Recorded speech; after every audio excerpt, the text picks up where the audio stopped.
Good day, everyone. I'm Ian Jasper Pador, and the topic of this activity is climate change impact on tropical forest ecosystem. Introduction, importance of tropical forest in regulating Earth's temperature. So, importante gid kayo ang tropical forest for controlling the temperature of the Earth. So, number one reason is the store much carbon as atmosphere does. So role in carbon absorption and ecosystem services. So through absorption, large amount of annual carbon dioxide emission. Tropical forest is one of is the one who is slowing down global warming and threats posed by climate change, rising temperature, extreme weather events, and deforestation. So So, mga possible threats sa climate change is ano siya, mat, ma, mataas ang temperature, tapos extreme weather event like kung init, init kaayo, tapos kung ulan, ulan, tapos ganun bitong dili mo ma-predict ang weather. Dayon, deforestation. So, through deforestation, mas kanang mapagrabe ang effect sa climate change kay wala may kahoy. So, muna kanang domino effect niya nga ug mawala ang tropical forest. So based on based on the reviewed articles and journals, so this is the findings I got. So, first is decreased carbon absorption is in Amazonia due to increased tree mortality and forest degradation. So pagkawala sa kahoy, decrease ang carbon absorption. So based on nga study kuan daw sa Amazonia, uh, they say a worrying trend of decreased carbon absorption which is being caused by an increase in tree mortality and forest degradation. So mga gito, nag-decrease ang carbon absorption because nawala na ang kahoy. Next is climate change impact on ecological services in tropical region. So because of the kanang rising temperature, because of kanang pagkawala sa tropical forest, maapektuhan dayon ang maapektuhan din sa climate change ang ecological services, especially in tropical region. Like ang mga services sa ang ang naapektuhan sa ecological services is the kanang like for example sa provision ng services, sa supporting services, sa cultural ug sa support. Ano siya, apektuhan siya tungod sa climate change. Next is significant relationship between climate change and functional diversity. So kung ang tropical forest is dry na kaayo, so less gid ang function sa diversity.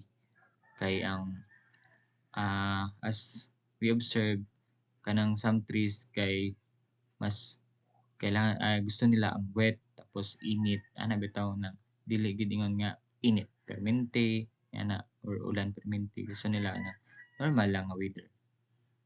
So next is importance of genetic variety to improve tropical forest resistance. So mga drought resistant nga mga genetic variety or mga kanang mo thrive sila sa drought nga environmental condition.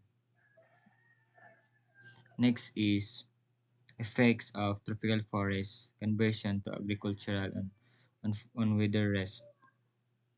So tropical forest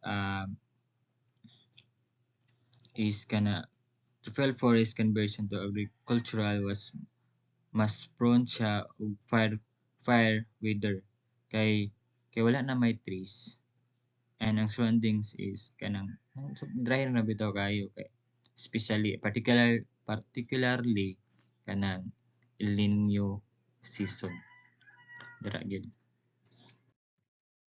Analysis and synthesis. Tropical forest is important for global climate stability. So, mo to, kung mawala ang kanang tropical forest, mag-decrease ang carbon emission. So, dapat i-preserve o conserve na to ang tropical forest kay importante siya sa global climate stability. Next is deforestation and climate change amplifying risks like wildfires and carbon emissions.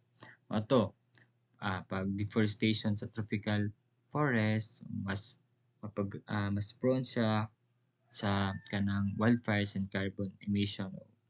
Wala na yung kanang absorb sa carbon emission na ginakuan sa mga tao sa environment. Next is importance of preserving existing forests and planting trees for carbon sequestration. So, importante gid kayo ang pag reforestation kay siya man ang mag-absorb kanang sa carbon emission. Mo na ang mga mo nang mga existing nga mga program sa forestry is grabe gid ka importante kung i-implement lang dili kay kwarta-kwarta lang. Next is utilizing genetic diversity for replanting efforts to enhance resilience to climate change. So mao lagi ito mga drought resistance nga mga genetic variety kanang need na to tagahan og pagtagad, need na to studyhan para ma-enhance ang resilience sa mga genetic diversity sa usa ka sa plants, sa trees. Reflection, so complete connection between ecosystem function, biodiversity, and climate change. So, sabtanan is ilahang connection or relationship nilang duha. Kung ang tropical forest is kanang high ang iyang vulnerability. So, for example, wala na kay mga trees. Ang kuan pod, ang environment pod or mga ecological nga mga services is high pod ang iyang vulnerability. So, grabe gid maapektuhan gid siya maayo kung high ang vulnerability sa tropical forest. Next is need for comprehensive conservation strategies incorporating scientific research and policy initiatives. So, mali gito kailangan nato mag-focus sa kanang mga mitigation or mga adaptation plan like katong genetic variety of species like mga ana bitaw para ma-avoid or ma-adapt nato kung unsa man ang issue karon. Implication and recommendation, urgent need for sustainable land use and stricter laws against deforestation, enhanced variety and resilience of tree species crucial for carbon storage, international cooperation essential for addressing global challenges like climate change and forest protection. So, mga to, for sustainable land use and mga strict na mga policies para sa paglikay sa deforestation. Tapos mo to itong gingon ako sa reflection ako nga